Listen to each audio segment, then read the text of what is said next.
Sisimulan na ng Department of Agriculture ang mass trial para sa bakuna kontra African Swine Fever. Una nang inihayag ni Agriculture Secretary Francisco Chu Laurel Jr. na inaasahang aaprubahan ng Food and Drug Administration ang commercial trial ng bakuna sa susunod na 2 linggo. Sa oras na matapos, papayagan ang distribusyon ng ASF vaccine.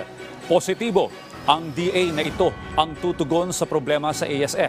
Ang ASF ay nakamamatay na sakit na tumatama sa mga baboy.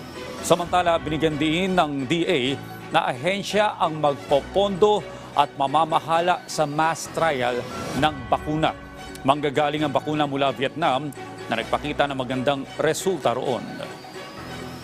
Ito na ngayon yung pang mas malakihan na trial, lalabas na tayo doon sa mga laboratory, lalabas na tayo doon sa mga maliliit na mga samples. So yun yung expectation natin within the year, maging okay na para by next year wala na tayong problema sa ASF.